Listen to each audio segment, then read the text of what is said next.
രാജ്യത്ത് LPG പ്രതിസന്ധി അതിരൂക്ഷമായി തുടരുന്നു എന്ന ഏറ്റവും പ്രധാനപ്പെട്ട വാർത്തയും നമ്മുടെ മുൻപിലുണ്ട്. പലയിടങ്ങളിലും ഹോട്ടലുകളൊക്കെ ഏകദേശം പൂട്ടിക്കഴിഞ്ഞിരിക്കുന്നു. നമ്മുടെ അടുക്കളകളിലേക്ക് പ്രതിസന്ധി ഇങ്ങനെ വലിയ തോതിൽ രൂപപ്പെട്ടു വരികയാണ്. ഇപ്പോൾ വീടുകളിലേക്കുള്ള സിലിണ്ടറുകളും കിട്ടാനില്ല എന്നതാണ് ഏറ്റവും പ്രധാനപ്പെട്ട കാര്യം. കമലേഷിനോടൊപ്പം തിരുവനന്തപുരത്ത് നിന്ന് ആദ്യം ചേരുന്നു LPG പ്രതിസന്ധിയെക്കുറിച്ചുള്ള വിവരങ്ങൾ പങ്കുവയ്ക്കാനായി.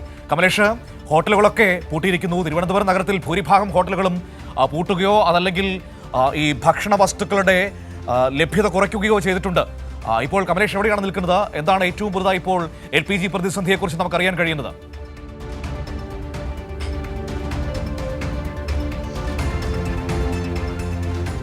മനു, പാചകവാതക പ്രതിസന്ധി രാജ്യത്താകെ വളരെ രൂക്ഷമായി പോകുന്ന ഒരു സാഹചര്യമാണുള്ളത്. നമുക്കറിയാം, ഭക്ഷണം എന്ന് പറയുന്നത് മനുഷ്യൻ്റെ ഏറ്റവും പ്രാഥമികമായ കാര്യമാണ്. അതുകൊണ്ട് തന്നെ ഇത് ഓരോ മനുഷ്യരെയും നേരിട്ട് തന്നെ ബാധിക്കുന്നു ഈ പ്രതിസന്ധി എന്നുള്ളതാണ് നിലവിലെ സാഹചര്യം. തിരുവനന്തപുരത്തെ സംബന്ധിച്ച് ഈ നഗരപ്രദേശങ്ങളിൽ നമുക്കറിയാവുന്നതുപോലെ തന്നെ മറ്റ് പല ജില്ലകളിൽ നിന്നും ഉൾപ്പെടെ ആളുകൾ എത്തി ഇവിടെ ജോലി ചെയ്ത് ഇവിടെ താമസിച്ച് ജോലി ചെയ്യുന്ന ആളുകളാണ്. അതുകൊണ്ട് തന്നെ അവർക്ക് പലപ്പോഴും ഭക്ഷണം പുറത്തുനിന്നാണ്, ഹോട്ടലിൽ നിന്നുൾപ്പെടെയാണ്, അല്ലെങ്കിൽ ജോലി ചെയ്യുന്ന സ്ഥാപനത്തിലെ ക്യാൻറ്റീനിൽ നിന്ന് തന്നെയാണ് ഭക്ഷണം കഴിക്കേണ്ടി വരുന്നത്. നിലവിൽ ഇപ്പോൾ അത്തരം സ്ഥാപനങ്ങളെല്ലാം അടച്ചുപൂട്ടലിൻ്റെ വക്കിലേക്ക് പോകുന്നു. സംസ്ഥാനത്ത് ആകെ ഇത്തരത്തിൽ ഹോട്ടലുകൾ വലിയ പ്രതിസന്ധികൾ നേരിടുന്നു. ഞാനിപ്പോൾ നിൽക്കുന്നത് തിരുവനന്തപുരം ടെക്നോ പാർക്കിലാണ് ഉള്ളത്. അവിടുത്തെ കുറച്ച് ജീവനക്കാർ നമ്മളോടൊപ്പമുണ്ട്. ഇവരെ സംബന്ധിച്ച് നിലവിൽ ഇവർ നേരിടുന്ന പ്രതിസന്ധി, ഇവിടെ 100-ലേറെ നിരവധിയായ ക്യാൻറ്റീനുകൾ വിവിധ സ്ഥാപനങ്ങളുടെ ഭാഗമായി പ്രവർത്തിക്കുന്നുണ്ട്. അതിൽ പല ക്യാൻറ്റീനുകളിലും വിഭവങ്ങൾ ചുരുക്കിക്കഴിഞ്ഞിരിക്കുന്നു. പല ക്യാൻറ്റീനുകളും അടച്ചുപൂട്ടുന്ന സാഹചര്യത്തിലേക്ക് പോകുന്നു. ഇവരൊക്കെ പല ജില്ലകളിൽ നിന്ന് ഇവിടെ എത്തിയിട്ടുള്ള ആളുകളാണ്. അവരോട് നമുക്ക് മറ്റു കാര്യങ്ങൾ, ഇവരുടെ ബുദ്ധിമുട്ട് എന്താണെന്നുള്ളത് ചോദിക്കാവുന്നതാണ്. രജിത്ത്, ഞാൻ കണ്ണൂരാണ്. ഇവിടെ TCS ആണ്. നിലവിൽ ഇപ്പോൾ നിങ്ങൾ എങ്ങനെയാണ് ഈ ഭക്ഷണത്തിനൊക്കെ പ്രധാനമായും എങ്ങനെയാണ് അതിനെ ആശ്രയിക്കുന്നത്?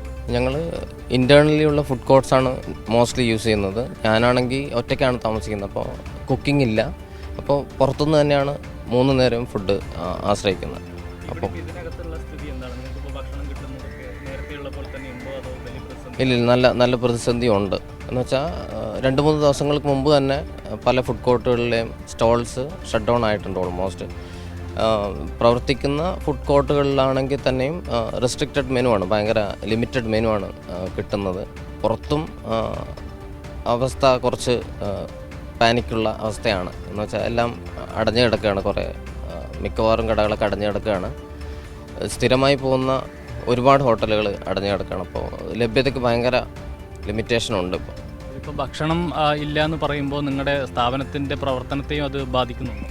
നല്ല രീതിയിൽ ബാധിക്കും. എന്ന് വെച്ചാൽ നമുക്ക് ലിമിറ്റഡ് ലഞ്ച് ടൈമൊക്കെയാണ് നോർമലി ഇങ്ങനെ സെറ്റ് ചെയ്ത് വെച്ചേക്കുന്നത്. അപ്പോൾ നമുക്ക് ഉള്ളിലുള്ള ക്യാൻറ്റീനിൽ ഫുഡ് കിട്ടുന്നില്ല എന്നുണ്ടെങ്കിൽ നമ്മൾ പുറത്ത് പോകേണ്ടതായിട്ട് വരും. കൂടുതൽ നേരത്തെ പ്ലാൻ ചെയ്യേണ്ടതായിട്ട് വരും. കൂടുതൽ ടൈം എടുക്കുന്നുണ്ട്. അത് വർക്കിനെയും ബാധിക്കും. ഈ അവൈലബിലിറ്റിയുടെ പ്രശ്നം കാരണം വർക്കിനെ ബാധിക്കുന്നുണ്ട്. എത്രത്തോളം കമ്പനികൾ ഇവിടെ വർക്ക് ചെയ്യുന്നുണ്ട്? എത്രത്തോളം ക്യാൻറ്റീനുകളുണ്ട്? ഒരു 400 കമ്പനികൾ അടുത്തുണ്ട്. ഇവിടെ ഒരു 75,000 ആൾക്കാർ വർക്ക് ചെയ്യുന്നുണ്ട് ആകെ ക്യാമ്പസിനകത്ത്. ഒരു 100-ലധികം ഫുഡ് കോർട്ട്സും, അതിനകത്ത് തന്നെ ഓരോ ഫുഡ് കോർട്ട്സിനകത്തും 10-15 സ്റ്റോൾസുള്ള ഫുഡ് കോർട്ടുകളുണ്ട്. അപ്പോൾ അതിനകത്ത് ഇപ്പോൾ 1-2 ഫുഡ് കോർട്ടുകൾ സ്റ്റോൾസ് മാത്രമാണ് പ്രവർത്തിക്കുന്നത്. മിക്കവാറും കടകൾ ഫുഡ് കോർട്ടുകൾ. എൻ്റെ വീട് മൂവാറ്റുപുഴ. ഞാൻ വർക്ക് ചെയ്യുന്നത് EVK ഇൻഫ്രയിലാണ് വർക്ക് ചെയ്യുന്നത്. നിലവിലിപ്പോൾ ഇവിടെ ഈ ഭക്ഷണമില്ലാത്തത് കൊണ്ട് തന്നെ ആളുകൾക്ക് വർക്ക് ഫ്രം ഹോം ഉൾപ്പെടെ കൊടുക്കാൻ ചില കമ്പനികൾ തയ്യാറാകുന്നു എന്ന് കേൾക്കുന്നുണ്ട്. വർക്ക് ഫ്രം ഹോം കൊടുത്താലും അപ്പോൾ ഇവിടെ തന്നെ വർക്ക് ചെയ്യുന്ന മറ്റേ PGയിലും ഇങ്ങനെ ഹോസ്റ്റലിലൊക്കെ താമസിച്ച് ജോലി ചെയ്യുന്ന പലരുണ്ട്. അപ്പോൾ അവർക്ക് മെയിനായിട്ട് അവർ ഡിപ്പെൻഡ് ചെയ്യുന്ന ടെക്നോ പാർക്കിനുള്ളിൽ തന്നെ ക്യാൻറ്റീൻസിനെയാണ്. അപ്പോൾ അതിലില്ലെങ്കിൽ നമ്മൾ പുറത്ത് പോയി കഴിക്കാനുള്ളൊരു ഓപ്ഷൻ ഉണ്ട്. ഇപ്പോൾ രണ്ടും അടച്ചിരിക്കുന്ന അവസ്ഥയാണ്. അപ്പോൾ ഞങ്ങൾക്ക് പറയാനുള്ളത്, ഗവൺമെൻറ് സൈഡിൽ നിന്ന് ചെയ്യാൻ പറ്റുന്ന എന്തെങ്കിലും അറ്റ്ലീസ്റ്റ് ടെക്നോ പാർക്കിൻ്റെ ഉള്ളിൽ LPG അല്ലെങ്കിൽ ഗ്യാസ് അവൈലബിലിറ്റി കുറച്ചുകൂടെ കൂട്ടിക്കഴിഞ്ഞാൽ അറ്റ്ലീസ്റ്റ് 1-2 ക്യാൻറ്റീൻസ്, അല്ലെങ്കിൽ മെയിനായിട്ട് നല്ല ഇവിടെ തേജസ്വിനിയിൽ ഒരു 10-15 ഫുഡ് കോർട്ടുകളുണ്ട്. അപ്പോൾ അങ്ങനെ 1-2 ഭവാനിയിലുണ്ട്. തേജസ്വിനി അങ്ങനെയുള്ള ഫുഡ് കോർട്ട് അല്ലെങ്കിൽ ക്യാൻറ്റീൻസിന് കുറച്ച് ഹെൽപ്പ് ചെയ്യാൻ പറ്റിയാൽ ഇവിടെ വർക്ക് ചെയ്യുന്ന ബാച്ചിലേഴ്സ് അല്ലെങ്കിൽ അതുപോലെ താമസിക്കുന്ന PGയിലും ഹോസ്റ്റൽസിലൊക്കെ താമസിക്കുന്നവർ കുറച്ചുകൂടി ഹെൽപ്ഫുള്ളായിരിക്കും. ഇപ്പോൾ സർക്കാർ ഈ പറഞ്ഞ പോലെ ആവശ്യമായിട്ടുള്ള കാര്യങ്ങൾ, അതായത് ഈ ആശുപത്രികൾ, അതുപോലെ വൃദ്ധസദനങ്ങൾ, അനാഥാലയങ്ങൾ, അങ്ങനെയുള്ള സ്ഥാപനങ്ങൾക്കൊക്കെ ഏതെങ്കിലും തരത്തിലുള്ള സഹായങ്ങൾ ചെയ്യണമെന്നുള്ള നിലയിലേക്കാണ് ആലോചിക്കുന്നത്. അതിൻ്റെ കൂടെ നിങ്ങളെ കൂടി ഉൾപ്പെടുത്തണം.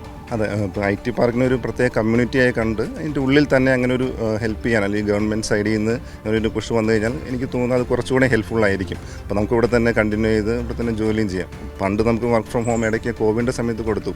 അപ്പോൾ എല്ലാവരും ഷിഫ്റ്റ് ചെയ്ത് ഈ സൈഡിലേക്ക് അല്ലെങ്കിൽ ഈ ടെക്നോ പാർക്കിൻ്റെ അടുത്ത് കഴക്കൂട്ടം സൈഡിലേക്ക് എല്ലാവരും വന്നിട്ടുണ്ട്. അപ്പോൾ കുറച്ചുകൂടി ഗവൺമെൻറ് ആ കാര്യത്തിൽ ഒരു ഇനിഷ്യേറ്റീവ് എടുത്ത് ഞങ്ങളെയും കൂടെയും പരിഗണിച്ചാൽ അതാണ് നമ്മുടെ ഇപ്പോഴുള്ള ഒരു നമ്മൾ ആവശ്യപ്പെടുന്നത്. നിലവിലിപ്പോൾ എങ്ങനെയാണ്? നേരത്തെ കഴിക്കുന്നത് പോലെ ഭക്ഷണം ഇപ്പോൾ കഴിക്കാൻ പറ്റുന്നുണ്ടോ? അത് ഭക്ഷണം കുറച്ചോ അതോ മറ്റെന്തെങ്കിലും സംവിധാനങ്ങളാണ്? ഇപ്പോൾ നോക്കിക്കഴിഞ്ഞാൽ ആ ഒരു അവൈലബിൾ ആണ്. പക്ഷേ പണ്ടത്തെ പോലെ അത്രയും ക്യാൻറ്റീൻസ് അല്ലെങ്കിൽ ഹോട്ടൽസ് എല്ലാം ഇപ്പോൾ നിങ്ങൾക്ക് ഇപ്പോൾ കഴക്കൂട്ടം സൈഡിലേക്ക് പോയി കഴിഞ്ഞാൽ ഉണ്ടായിരുന്ന 100 ഹോട്ടൽസ് ഉണ്ടെങ്കിൽ ഇപ്പോൾ ഒരു മിനിമം ഒരു 10 അല്ലെങ്കിൽ 15ലേക്ക് അവർ ചുരുങ്ങിയിരിക്കുകയാണ്. ഓരോ ദിവസവും അതിൻ്റെ നമ്പർ ഓഫ് ഹോട്ടൽസിൻ്റെ അവൈലബിലിറ്റി കുറഞ്ഞുകൊണ്ടിരിക്കുകയാണ്. ഇനി നാളെ എങ്ങനെയാണെന്ന് അറിയില്ല. അതാണ് നമ്മൾ ഒന്ന് ഈ സാധാരണ ആളുകളൊക്കെ തട്ടുകടകളെയാണ് കൂടുതൽ ആശ്രയിക്കുന്നത്. ഇപ്പോൾ തട്ടുകടകൾ പൂർണ്ണമായും അടഞ്ഞു കിടക്കുന്ന ഒരു സാഹചര്യമുണ്ട്. അങ്ങനെ ആ നിലയിലും ബാധിക്കുന്നുണ്ടോ? അതെ, കൂടുതലും ഇവിടെ താമസിക്കുന്ന ആളുകൾ എന്ന് പറഞ്ഞാൽ പകുതി കൂടുതൽ ആളുകൾ മറ്റ് ജില്ലകളിൽ നിന്ന് വന്ന് ഇവിടെ ചെറുപ്പക്കാരായ ആളുകളാണ്. അവർ കൂടുതലും ഈ ചെറിയ ബഡ്ജറ്റ് ഹോട്ടലുകളെയാണ് കൂടുതൽ ആശ്രയിക്കുന്നത്. അവരെയാണ് ഇത് ഏറ്റവും കൂടുതൽ ബാധിച്ചിരിക്കുന്നത്. വലിയ ഹോട്ടലുകളൊക്കെ തുറന്ന് പ്രവർത്തിക്കുന്നുള്ളതായിട്ടാണ്. പക്ഷേ ഈ ചെറിയ കടകളിൽ അത് അവിടെ ലിമിറ്റഡ് ഫുഡ് മാത്രമേ ഉള്ളൂ. പ്രത്യേകിച്ച് വീക്കെൻഡ് ശനി ഞായറുകളിൽ പല കടകളും അടച്ച് കാണുന്ന സാഹചര്യമാണുള്ളത്. നമ്മളിപ്പം സ്ഥിരമായിട്ട് ഭക്ഷണം കഴിക്കാൻ പോകുന്ന സ്ഥലങ്ങളൊക്കെ അടഞ്ഞു കിടക്കുന്ന സാഹചര്യമാണ്. പിന്നെ ഉള്ളതിൽ വളരെ കുറച്ച് വിഭവങ്ങൾ മാത്രമേ ഉള്ളൂ. അവിടെ നല്ല തിരക്കുമാണ്. അപ്പോൾ അത് വരുന്ന ആഴ്ചകൾ ഇനി വരുന്ന ആഴ്ച എങ്ങനെയായിരിക്കും എന്നുള്ളത് അത് കുറച്ചും കൂടി രൂക്ഷമാകാനാണ് സാധ്യത. ഭക്ഷണത്തിൻ്റെ ഗ്യാസിൻ്റെ ഒക്കെ പ്രതിസന്ധി കമ്പനികൾ നിങ്ങൾക്ക് എന്തെങ്കിലും ഒരു അറിയിപ്പ് പോലെ എന്തെങ്കിലും തന്നിട്ടുണ്ടോ? ചില കമ്പനികൾ ഓൾറെഡി വർക്ക് ഫ്രം ഹോം ചെയ്യാമെന്നാണ്. അപ്പോൾ അങ്ങനെ ആകുമ്പോൾ അങ്ങനെയുള്ള ഒരു നാട്ടിലേക്ക് പോയി അവരുടെ വീടുകളിൽ പോയി അവർ വീട്ടിൽ സാഹചര്യങ്ങൾ യൂസ് ചെയ്ത് വർക്ക് ചെയ്യാമെന്നുള്ള ഒരു പെർമിഷൻ കൊടുത്തിട്ടുണ്ട്. മറ്റ് കമ്പനികളും ഇപ്പോൾ ആ ഒരു വഴിക്ക് നീങ്ങേണ്ടി വരും ഈ ഇത് തുടർന്നു കഴിഞ്ഞാൽ. ഏതായാലും എവിടെയോ നടക്കുന്ന യുദ്ധം നമ്മുടെ ഓരോരുത്തരെയും ഓരോ നാട്ടിലുള്ള ആളുകളെയും വളരെ ദോഷകരമായി ബാധിക്കുന്നു എന്നുള്ളത് തന്നെയാണ്. വളരെ ദോഷകരമായിട്ട് തന്നെയാണ് ബാധിക്കുന്നത്. നമ്മളിപ്പോൾ പല ആളുകളും ചിന്തിച്ചിരുന്നത് എവിടെയോ നടക്കുന്ന ഒരു യുദ്ധം നമ്മളെ എങ്ങനെ എഫക്റ്റ് ചെയ്യുന്നൊക്കെ ചിന്തിച്ചിരുന്ന ഒരു തലമുറ ജീവിച്ചിരിക്കുന്ന ഒരു കാലമാണിത്. അപ്പോൾ ഇവരുടെയൊക്കെ കണ്ണ് തുറക്കാനുള്ളൊരു മാർഗം കൂടിയാണ് ഇപ്പോൾ ഇങ്ങനെ സാധാരണ ജനങ്ങളുടെ ജീവിതത്തിൽ വരെ എങ്ങനെ എത്രയോ ദൂരത്ത് നടക്കുന്ന ഒരു യുദ്ധം എഫക്റ്റ് ചെയ്യുന്നു എന്നുള്ളത്. അപ്പോൾ അതിനൊക്കെ ഉള്ളൊരു കണ്ണ് തുറക്കാനുള്ളൊരു അവസരം കൂടിയായിട്ട് ഇത് എടുക്കണം രാഷ്ട്രീയപരമായിട്ട് ചിന്തിക്കുമ്പോൾ. ഇതിലിപ്പോൾ ഈ കേന്ദ്ര സർക്കാർ ഉൾപ്പെടെ എല്ലാ ക്രമീകരണങ്ങളും ഉണ്ട്, ഇവിടെ ഒരു പ്രതിസന്ധിയും ഇല്ലയെന്ന് ലോക്സഭയിൽ ഉൾപ്പെടെ പറയുന്നൊരു സാഹചര്യമുണ്ട്. ആ നിലയിൽ തന്നെയാണോ കാര്യങ്ങൾ? അല്ല, പ്രതിസന്ധി ഇല്ല എന്നിങ്ങനെ പറച്ചിൽ മാത്രമേ ഉള്ളൂ എന്നുള്ളതാണ് നമുക്ക് റിയാലിറ്റിയിലേക്ക് വരുമ്പോൾ കാണുന്നത്. കാരണം ഇപ്പോൾ നേരത്തെ എൻ്റെ സുഹൃത്തുക്കൾ സൂചിപ്പിച്ച പോലെ ഒരു കമ്മ്യൂണിറ്റി ടെക്നോ പാർക്ക് എന്ന് പറഞ്ഞൊരു കമ്മ്യൂണിറ്റിയൊക്കെ അകത്ത് തന്നെ ഇത്തരത്തിലൊരു ഗുരുതരമായിട്ടുള്ള പ്രശ്നം നടക്കുമ്പോൾ, അതായത് ഭക്ഷണം കിട്ടാത്തൊരവസ്ഥ വന്ന് എല്ലാവരും വർക്ക് ഫ്രം ഹോമിലേക്ക് വീടുകളിലേക്ക് പോകുന്ന ഒരു സാഹചര്യം ഉള്ളപ്പോൾ ഒരു പ്രതിസന്ധി ഇല്ല എന്ന് പറയുന്നതിലൊരു അർത്ഥമില്ല. കാരണം നമ്മളെല്ലാവരും അത് എഫക്റ്റ് ചെയ്ത് തുടങ്ങിയിട്ടുണ്ട്. ക്യാൻറ്റീനുകളെ അവരിപ്പോൾ ഇതിൽ നമ്മളെ പ്രശ്നങ്ങൾ മാത്രമേ നമ്മൾ പറയുന്നുള്ളൂ, മറിച്ച് ഈ ക്യാൻറ്റീൻ നടത്തുന്ന ആളുകളുടെയും കൂടി അവരുടെ ഉപജീവന മാർഗ്ഗം കൂടിയാണ് ഇല്ലാതാവുന്നത്. കാരണം ഇവിടുത്തെ ടെക്നോ പാർക്കിനകത്ത് പ്രവർത്തിക്കുന്ന മുഴുവൻ കടകളും അല്ലെങ്കിൽ ഈ ഇത്തരത്തിലുള്ള ഹോട്ടലുകളൊക്കെ അവർ ഡെയിലി വരുമാനം ഉണ്ടാക്കുന്നത് നമ്മളെല്ലാവരെയും ഊട്ടിയിട്ടും ആണ് ഉണ്ടാക്കുന്നത്. പക്ഷേ അവർക്കെല്ലാം സ്റ്റോപ്പ് ചെയ്യേണ്ട സാഹചര്യമാണുള്ളത്. അവർക്ക് ഉപജീവന മാർഗ്ഗം ഇല്ല, ഡെയിലി വരുമാനം കണ്ടെത്താനുള്ള സാഹചര്യം ഇല്ല. അപ്പോൾ ഇതെല്ലാവരെയും എഫക്റ്റ് ചെയ്ത് തുടങ്ങി. നമുക്ക് ഭക്ഷണം മാത്രമല്ല അവരുടെയും കൂടി ഒരു എന്താ പറയുക സാമ്പത്തികമായിട്ടുള്ള ഒരു സ്രോതസ്സാണ് ഇല്ലാതെയും കൊണ്ടിരിക്കുന്നത്. ഇനി തുടങ്ങുമ്പോൾ ഒരു സ്ഥാപനം അടച്ച് അത് വീണ്ടും തുടങ്ങുമ്പോൾ അത് എത്രത്തോളം ഹൈ ആയിട്ടുള്ള റിസ്ക് ആണ് എന്നുള്ളതൊക്കെ നമുക്കറിയാം. അപ്പോൾ കേന്ദ്ര സർക്കാർ ഇങ്ങനെ പറയുന്നതിനപ്പുറത്തേക്ക് അതൊരു പ്രാവർത്തികമായിട്ട് വരുന്നില്ല എന്നുള്ളത് വളരെ ഒരു ഗുരുതരമായിട്ടുള്ള പ്രശ്നം തന്നെയാണ്. അത് നമ്മളെ റിയാലിറ്റി, നമ്മളെ തൊട്ടടുത്ത് ഇപ്പോൾ നേരത്തെ സൂചിപ്പിച്ച പോലെ അവിടുത്തെ ഒരു യുദ്ധം കാരണം നമുക്കതെങ്ങനെ എഫക്റ്റ് ചെയ്യുന്നുള്ള നമ്മളിപ്പോൾ റിയാലിറ്റി നമ്മൾ അനുഭവിച്ചുകൊണ്ടിരിക്കുകയാണ്. അപ്പോൾ അത് വളരെ ഒരു കൃത്യമായിട്ട് അതിനെ മോണിറ്റർ ചെയ്ത് കൃത്യമായിട്ടുള്ളൊരു സംവിധാനം കേന്ദ്ര സർക്കാരിൻ്റെ ഭാഗത്തുനിന്ന് ഉണ്ടാവണം.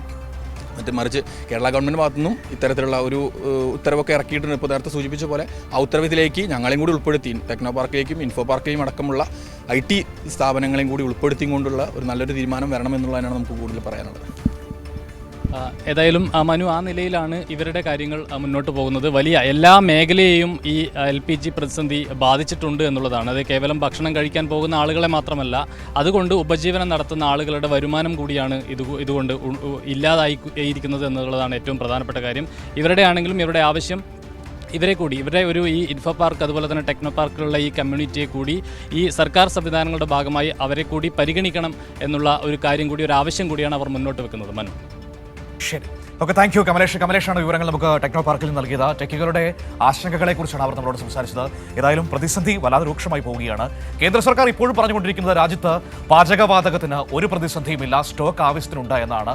പക്ഷേ അപ്പോൾ എന്തുകൊണ്ട് നിയന്ത്രണങ്ങൾ ഏർപ്പെടുത്തുന്നു, എന്തുകൊണ്ട് ഈ റെസ്റ്റോറൻറ്റുകളും ഹോട്ടലുകളും ഒക്കെ പൂട്ടേണ്ടി വരുന്നു എന്ന ചോദ്യത്തിന് ഒരു മറുപടിയും അവർ പറയുന്നില്ല എന്നതും നമ്മുടെ മുൻപിലുണ്ട്.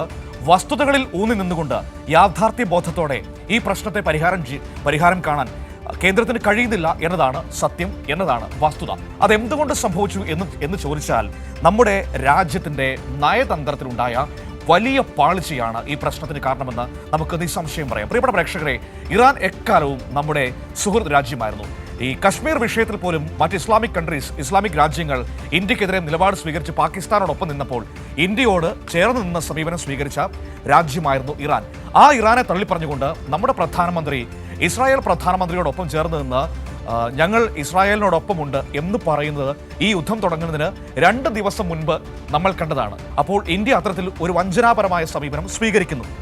അതായത് എക്കാലവും ചേരിചേരാ നയത്തിന്റെ വക്താവായിരുന്ന നമ്മുടെ രാജ്യം ഒരു രാജ്യത്തിന്റെ ചേരിയിൽ നിൽക്കുന്ന കാഴ്ചയാണ് ഇസ്രായേലിനോടൊപ്പം ഇന്ത്യൻ പ്രധാനമന്ത്രി നിന്നപ്പോൾ നമുക്ക് കാണാൻ കഴിഞ്ഞത്. സ്വാഭാവികമായും ഇറാൻ എന്തു ചെയ്തു? അവർ ഹോർമൂസ് കടലിടുക്കിലൂടെ ഇന്ത്യയുടെ കപ്പലുകൾ കടത്തിവിട്ടില്ല. ഇപ്പോൾ പ്രധാനമന്ത്രി നേരിട്ട് അഭ്യർത്ഥിച്ചതിനെ തുടർന്ന് 2 കപ്പലുകൾ കടത്തിവിടുന്ന ഒരു സാഹചര്യമുണ്ടായിരുന്നു. എന്നാൽ നിങ്ങൾ ഓർത്ത് നോക്കൂ, ഇന്ത്യ ഒരു ചേരിയിലും ചേരാതെ ഈ യുദ്ധം അവസാനിപ്പിക്കണം, യുദ്ധം ഒരിക്കലും നന്നല്ല എന്ന നിലപാട് സ്വീകരിച്ചുകൊണ്ട് ഉറച്ചു നിന്നിരുന്നുവെങ്കിൽ ഹോർമൂസ് കടലിടുക്കിലൂടെ നമ്മുടെ രാജ്യത്തേക്ക് LPG ആയിട്ടും ഇന്ധനവുമായിട്ടും കപ്പലുകൾക്ക് അനായാസം സഞ്ചരിക്കാൻ കഴിയുമായിരുന്നു. ഇന്ത്യ ഇസ്രായേലിൻ്റെ ചേരിയിലേക്ക്, അമേരിക്കയുടെ ചേരിയിലേക്ക് പോയതുകൊണ്ടാണ് ഇന്നിപ്പോൾ ഇത്തരത്തിൽ ഒരു വലിയ ദുരന്തത്തിലേക്ക് നമ്മുടെ രാജ്യം എത്തിയത് എന്ന് നമുക്ക് നിസ്സംശയം പറയാം. അപ്പോൾ കേന്ദ്ര സർക്കാരിൻ്റെ നയങ്ങൾക്ക് ഈ രാജ്യം കൊടുക്കേണ്ടി വന്ന വിലയാണ് ഇപ്പോൾ നമ്മൾ അനുഭവിച്ചു കൊണ്ടിരിക്കുന്നത്.